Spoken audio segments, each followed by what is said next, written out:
ओम शांति, ओम शांति। आज बाबा के 28 तारीख के मधुर महावाक्य हैं। मुरली का सार है, मीठे बच्चे देही अभिमानी बन बाप को याद करो तो याद का बल जमा होगा। याद के बल से तुम सारे विश्व का राज्य ले सकते हो। सारे विश्व का राज्य लेने का आधार याद का बल जमा करें। याद का बल जमा करने के लिए देही अभिमानी बन बाप की याद में रहें। प्रश्न: कौन सी बात तुम बच्चों के ख्याल ख्वाब में भी नहीं थी जो प्रैक्टिकल में हुई है? ऐसी कौन सी बात जो बाबा कहते बच्चों के ख्याल ख्वाब में भी नहीं थी, अब वह प्रैक्टिकल में हुई? उत्तर: तुम्हारे ख्याल ख्वाब में भी नहीं था कि हम भगवान से राजयोग सीखकर विश्व के मालिक बनेंगे, राजाई के लिए पढ़ाई पढ़ेंगे। अभी तुम्हें अथाह खुशी है कि सर्वशक्तिवान बाप से बल लेकर हम सतयुगी स्वराज्य अधिकारी बनते हैं। ओम शांति। यहाँ बच्चियां बैठती हैं प्रैक्टिस के लिए। वास्तव में यहाँ संदली पर बैठना उनको चाहिए जो देही अभिमानी बन बाप की याद में बैठे। अगर याद में नहीं बैठेंगी तो वह टीचर कहला नहीं सकती। याद में शक्ति रहती है, ज्ञान में शक्ति नहीं। इसलिए आज बाबा कहते बच्चे ज्ञान के साथ योग की सब्जेक्ट के ऊपर अटेंशन देना है। इसको कहा जाता है याद का बल। योग बल सन्यासियों का अक्षर है। बाप दूसरी पर अक्षर काम में नहीं लाते। इस बाप कहते हैं बच्चों अब बाप को याद करो। जैसे छोटे बच्चे माँ बाप को याद करते हैं ना, वह तो देहधारी है क्योंकि खुद भी देह की स्मृति में याद भी देहधारियों को करते। तुम बच्चे हो वचित्र, आत्माएं हैं, निराकार है, वचित्र है। वचित्र बनकर वचित्र बाप को याद करना है जिसका कोई दैहिक चित्र नहीं। ये चित्र यहाँ तुमको मिलता है। शरीर को कहा ये शरीर रूपी चित्र इस साकारी दुनिया में मिलता है। तुम रहने वाले वचित्र देश के हो, वहाँ चित्र रहता नहीं। शांति धाम में कोई शरीर नहीं होंगे। पहले पहले ये पक्का करना है हम तो आत्मा हैं। इसलिए बाप कहते हैं बच्चे देही अभिमानी बनो, अपने को आत्मा निश्चय करो। तुम निर्वाण देश से आए हो, वह तुम सभी आत्माओं का घर है। शांति धाम, निर्वाण धाम हम आत्माओं का घर है। यहाँ पार्क बजाने आते हो। पहले पहले कौन आते हैं? ये भी तुम्हारी बुद्धि में है। दुनिया में कोई नहीं जिसको ये ज्ञान हो। पहले कौन आते? सतयुग में देवी देवताएं। अब बात कहते हैं शास्त्र आदि जो कुछ पढ़ते हो उन सबको भूल जाओ। कृष्ण की महिमा, फलाने की महिमा कितनी करते हैं। गांधी की भी कितनी महिमा करते हैं, जैसे कि वह राम राज्य स्थापन करके गए हैं। अब बाबा कहते वो हद का बापू जी तो राम राज्य स्थापन नहीं कर सके, अब बेहद का बाप आकर राम राज्य यानी सतयुगी नई दुनिया की स्थापना करते हैं। परंतु शिव भगवान वाच आदि सनातन राजा रानी के राज्य का जो कायदा था बाप ने राजयोग सिखलाकर राजा रानी बनाया। उस ईश्वरीय रस्म रिवाज को भी तोड़ डाला। बोला राजा ही नहीं चाहिए, हमको प्रजा का प्रजा पर राज्य चाहिए। अब उसकी क्या हालत हुई, दुख ही दुख है, लड़ते झगड़ते रहते। इस कलयुगी दुनिया के अंदर बाबा कहते अनेक मत्ते हो गई हैं। अभी तुम बच्चे श्रीमत पर राज्य लेते हो, इतनी तुम्हारे में ताकत रहती है। आज ऊपर बाबा ने कहा वो ताकत कहाँ से आएगी, कैसे आएगी, कौन ताकत देगा? योग बल जमा करने से आत्मा शक्तिशाली बन जाती है। जो वहाँ लश्कर आदि होता नहीं है, डर की कोई बात नहीं। सतयुगी नई दुनिया में इन लक्ष्मी नारायण का राज्य था, अद्वैत राज्य था। दो थे ही नहीं जो ताली बजे, यानी दो मत थी ही नहीं जो लड़ाई झगड़ा हो। उसको कहा जाता है अद्वैत राज्य। तुम बच्चों को बाप देवता बनाते हैं, फिर द्वैत से दैत्य बन जाते हैं रावण द्वारा। अभी तुम बच्चे जानते हो हम भारतवासी सारे विश्व के मालिक थे। तुमको विश्व का राज्य सिर्फ याद बल से मिला था, अब फिर मिल रहा है। कल्प कल्प मिलता है सिर्फ याद के बल से। ये नशा रहना चाहिए कि हर कल्प के बाद, हर 5000 वर्ष के बाद हम रावण पर विजय प्राप्त करके अपना खोया हुआ राज्य भाग्य लेते हैं। तो राज्य लेते हो, गवाते हो, तुमको पूरा ज्ञान है कि गवाते कैसे और लेते कैसे हैं। अभी हम श्रीमत पर श्रेष्ठ विश्व का राज्य लेते हैं, विश्व भी श्रेष्ठ बन जाता है। तो ये रचता और रचना का ज्ञान तुमको अभी है। इन लक्ष्मी नारायण को भी ज्ञान नहीं होगा कि हमने राजाई कैसे ली।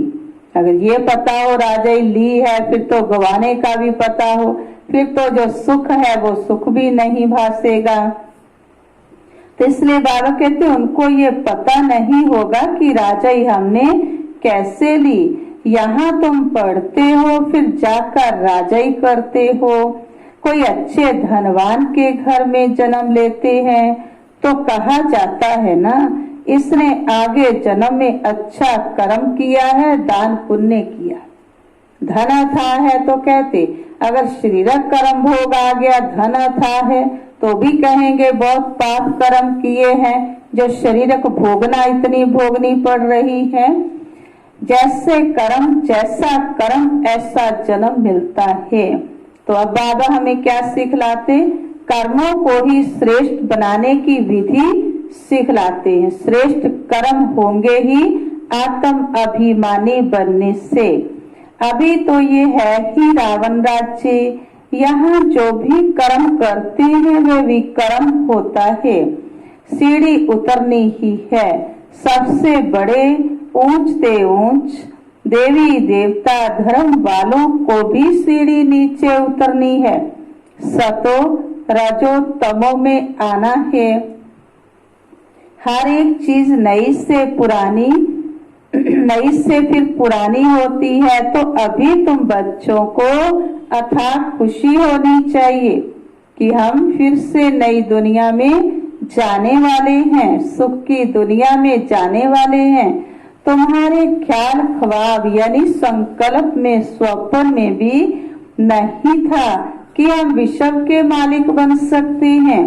तो भारतवासी जानते हैं कि इन लक्ष्मी नारायण का सारे विश्व पर राज्य था। पूज्य थे सो फिर पुजारी बने हैं। गाया भी जाता है आपे ही पूज्य आपे ही पुजारी। दुनिया में तो भगवान के लिए कह देते, लेकिन वो हम आत्माएं जो पूज्य थी वही पुजारी बनी जन्म लेते लेते। अब उन्हीं कोई बाबा पूज्य बनाने के लिए आए हैं। अब तुम्हारी बुद्धि में ये होना चाहिए। ये नाटक तो बड़ा वंडरफुल है। कैसे हम 84 जन्म लेते हैं, उनको कोई नहीं जानते जन्मों की कहानी को। शास्त्रों में 84 लाख जन्म लगा देते हैं। बात कहते हैं ये सब भक्ति मार्ग के गपौड़े हैं। राम राज्य और रावण राज्य कैसे होता है, ये तुम बच्चों के सिवाय और किसकी भी बुद्धि में नहीं है। रावण को हर वर्ष जलाते हैं। क्यों जलाते हैं? क्योंकि वो हमारा दुश्मन है, लेकिन जलाने वाले नहीं जानते वो दुश्मन है। 5 विकार मनुष्य के दुश्मन हैं। रावण है कौन, क्यों जलाते हैं, कोई भी जानते नहीं है। अपने को संगम युगी समझते हैं। उनकी जो बच्चे अपने को संगम युगी समझते हैं, उनकी स्मृति में रहता है। क्या स्मृति में रहता? कि अभी हम पुरुषोत्तम बन रहे हैं और भगवान हमको राजयोग सिखलाकर नर से नारायण भ्रष्टाचारी से श्रेष्ठाचारी बनाते हैं। तुम बच्चे जानते हो हमको ऊंच से ऊंच निराकार भगवान पढ़ाते हैं। कितनी अथाह खुशी होनी चाहिए। स्कूल में स्टूडेंट की बुद्धि में रहता है ना, हम स्टूडेंट हैं। वह तो है कॉमन टीचर, पढ़ाने वाला। यहाँ तो तुमको भगवान पढ़ाते हैं। जब पढ़ाई से इतना ऊंच पद मिलता है तो कितना अच्छा पढ़ना चाहिए। उस पढ़ाई में भी दुनिया में जो जिस्मानी पढ़ाई पढ़ते, एक जन्म के लिए डिग्री मिलती है, तो बाबा कहते फिर भी कितनी मेहनत करते। यहाँ तो बाबा कहते एक जन्म नहीं 21 जन्मों के लिए प्राप्ति होती। तो कितना दिल से प्यार से पढ़ाई पढ़नी चाहिए। है बहुत इसी, सिर्फ सवेरे आधा पौना घंटा पढ़ना है। सारे दिन तो सारा दिन धंधे आदि में याद भूल जाती है। इसलिए यहाँ सवेरे आकर याद में बैठते हैं। कहा जाता है बाबा को बहुत प्रेम से याद करो। रोज रोज बाबा बैठ करके याद करने के लिए आधा पौना घंटा पढ़ाई पढ़ने के लिए क्यों कहते हैं? क्योंकि दिन भर में कारोबार करते भूल जाते हैं। तो याद करो बाबा आप हमको पढ़ाने आए हैं। अभी हमको पता पड़ा है कि आप 5000 वर्ष बाद आकर पढ़ाते हैं। बाबा के पास बच्चे आते हैं तो बाबा पूछते हैं आगे कब मिले हो। ऐसा प्रश्न कोई भी साधु सन्यासी आदि कभी पूछ न सके। वहाँ तो सत्संग में जो चाहे जाकर बैठते हैं। बहुतों को देखकर सब अंदर घुस जाते हैं। तुम भी अभी समझते हो हम गीता रामायण आदि कितना खुशी से जाकर सुनते थे। समझते कुछ भी नहीं थे। वह सब भक्ति की खुशी है। बहुत खुशी में नाचते रहते हैं, परंतु फिर नीचे उतरते आते। देखो भक्ति मार्ग में भी पता कुछ नहीं था, लेकिन फिर भी कितना खुशी से भक्ति में झूमते थे, गाते थे और नाचते थे। अब तो बाबा कहते हर ज्ञान की बात का रहस्य पता चल गया कि मुझे प्राप्ति कितनी हो रही है। तो वह सब है भक्ति की खुशी। किस्म किस्म के हठ योग आदि करते हैं, तंदुरुस्ती के लिए सब करते हैं। तो बात समझाते हैं ये सब है भक्ति मार्ग की रस्म रिवाज। रचता और रचना को कोई भी नहीं जानते तो बाकी रहा ही क्या। रचता रचना को जानने से तुम क्या बनते हो, यानी आत्मा और परमात्मा को जानने से क्या बनते हो। तुम जानते हो हम कितने पतित तमो प्रधान थे, अब बाप आकर हमें सतो प्रधान बनाते हैं। तो दुनिया में क्या क्या होता रहता है, कितने पैसे सोना आदि लूटते हैं। अब तुम बच्चे जानते हो वहां तो हम सोने के महल बनाएंगे। बैरिस्ट्री आदि पढ़ते हैं तो अंदर में रहता है ना, हम ये इम्तिहान पास कर फिर ये करेंगे, घर बनाएंगे, कितनी सारी प्लानिंग बनाते रहते हैं। तुमको क्यों नहीं बुद्धि में आता। अब यहाँ भी बाबा कहते क्यों नहीं बुद्धि में आता। हम स्वर्ग का प्रिंसेस बनने के लिए पढ़ रहे हैं। खुशी कितनी अथाह चाहिए, परंतु बाहर जाने से ही खुशी गुम हो जाती है। छोटी छोटी बच्चियां इस ज्ञान में लग जाती हैं, संबंधी कुछ भी समझते नहीं तो क्या कह देते, जादू है। कहते हैं हम पढ़ने नहीं देंगे। इस हालत में जब तक सगीर है तो माँ बाप का कहना मानना पड़े, हम ले नहीं सकते। तो बाबा कहते 18 वर्ष की आयु से पहले हम भी उसको समर्पित कर नहीं सकते, ले नहीं सकते। बहुत खिटपिट हो पड़ती है, संबंधी जिनके नहीं मानते। शुरू में कितनी खिटपिट हुई। बच्ची कहे हम 18 वर्ष की है, बाप कहे नहीं 16 वर्ष की है, सगीर है। झगड़ा कर पकड़ ले जाते थे। सगीर माना ही बाप के हुक्म में चलना है। बालिग है फिर जो चाहे सो करे, कायदे भी तो है ना। बाबा कहते तुम जब बाप के पास आते हो तो कायदा है। क्या कायदा है, समर्पित होने के लिए आते तो कायदा है। अपने लौकिक बाप की चिट्ठी लेकर आओ। फिर मैनर्स भी देखने होते हैं। मैनर्स ठीक नहीं है तो वापिस जाना पड़ेगा। अगर बाबा की श्रीमत अनुसार नहीं चले, खेल में भी ऐसा होता है ना, ठीक नहीं खेलते तो उनको कहेंगे बाहर जाओ, आबरू इज्जत गवाते हो। अभी तुम बच्चे जानते हो हम युद्ध के मैदान में हैं। कलप कलप बाप आकर हमको माया पर जीत पहनाते हैं। मूल बात ही है पावन बनने की। पतित बने हैं विकारों से। बाप कहते हैं काम महाशत्रु है, ये आदि मध्य अंत दुख देने वाला है। जो ब्राह्मण बनेंगे वही फिर देवी देवता धर्म में आएंगे। ब्राह्मणों में भी नंबरवार होते हैं, क्षमा पर परवाने आते हैं। कोई तो जल मरते हैं, कोई फेरी पहन कर चले जाते, बाबा के पास भी आते। कोई तो पूरे न्यौछावर हो जाते, कोई फिर बाबा कहते उसी दुनिया में लौट कर चले जाते। यहाँ भी आए हैं, कोई तो एकदम फिदा होते हैं, कोई सुनकर फिर चले जाते। आगे तो ब्लड से भी लिख कर देते थे बाबा हम आपके हैं। फिर भी माया हरा लेती है। इतनी माया की युद्ध चलती है। ये भी तुम बच्चे ही समझते हो। परम पिता परमात्मा ब्रह्मा द्वारा सभी वेदों शास्त्रों का सार समझाते हैं। सब कहते हैं हम लक्ष्मी अथवा नारायण बनेंगे। बाप कहते हैं अपने अंदर में देखो, हम लायक हैं लक्ष्मी नारायण जैसा बनने के। हमारे में कोई विकार तो नहीं है। नारद भक्त तो सब है ना। ये एक मिसाल लिखा है। भक्ति मार्ग वाले कहते हम श्री लक्ष्मी को वर्ष सकते हैं। बाप कहते हैं कि नहीं, जब ज्ञान सुने तब सदगति को पा सके। अभी तुम समझते हो बाप हमको रावण राज्य से लिबरेट कर रहे हैं, दुखों से छुड़ा रहे हैं। वह है जिस्मानी यात्रा, भगवानोवाच मन मना भाव। ये है फिर रूहानी यात्रा।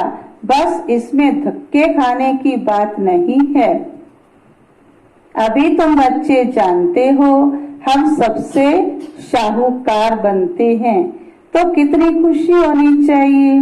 तुम सब पहले रफ पत्थर थे, पत्थर बुद्धि थे, अब बाप सिरान पर चढ़ा रहे हैं। बाबा जौहरी भी है ना, ड्रामा अनुसार बाबा ने रथ भी अनुभवी लिया है।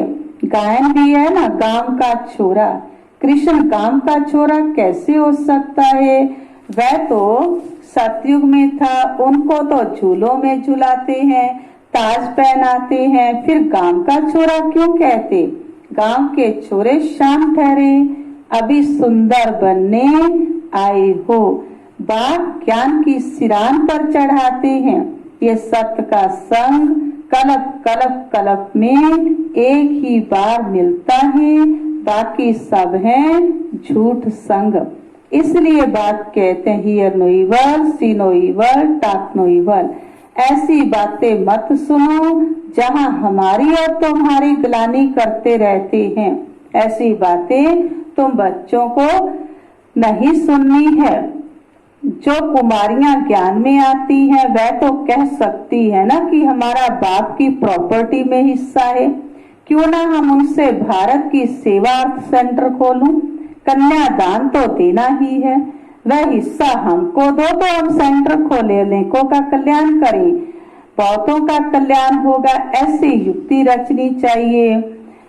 जो हमारे धर्म के होंगे वह आएंगे, एक ही घर में देवी देवता धर्म का फूल निकल आएगा, बाकी नहीं आएंगे। मेहनत लगती है। बाबा ने समझाया था संगम के चित्र पर ले आओ, इस तरफ है कलयुग, उस तरफ है सतयुग।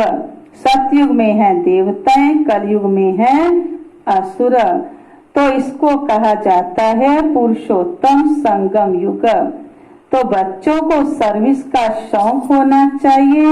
हम ऐसी ऐसी सर्विस कर, गरीबों का उद्धार कर, उनको स्वर्ग का मालिक बनाएंगे।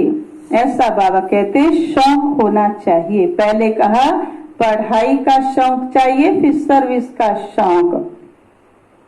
अच्छा, मीठे मीठे सिक्किला दे बच्चों प्रति माता पिता बाप दादा का याद प्यार और गुड मॉर्निंग। रूहानी बाप की रूहानी बच्चों को नमस्ते।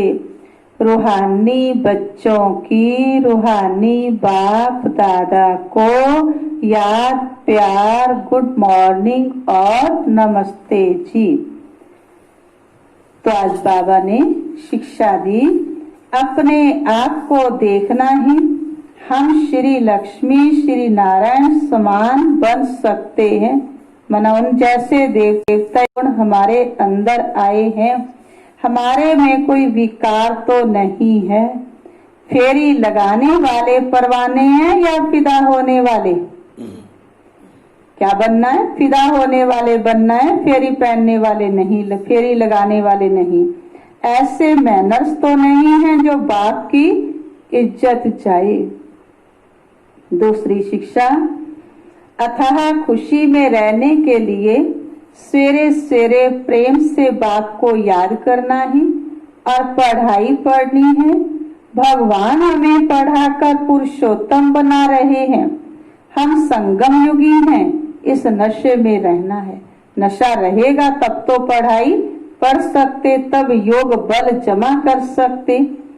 वरदान रूहानी शक्ति को हर कर्म में यूज करने वाले, रूहानी शक्ति को हर कर्म में यूज करने वाले युक्ति युक्त जीवन मुक्त भव। इस ब्राह्मण जीवन की विशेषता है ही रूहानियत। रूहानियत की शक्ति से ही स्वयं को व सर्व को परिवर्तन कर सकते हो। इस शक्ति से अनेक प्रकार के जिस्मानी बंधनों से मुक्ति मिलती है, लेकिन युक्ति युक्त बन हर कर्म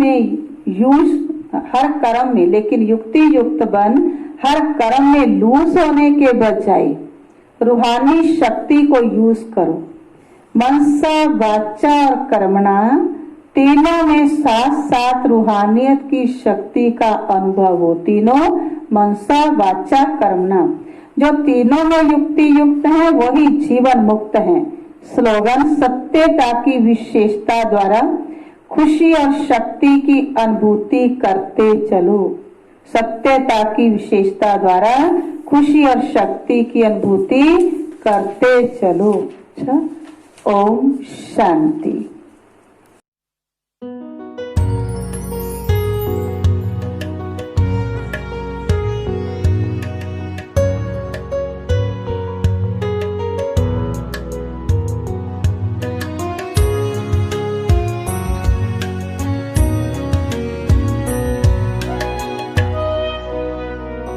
बा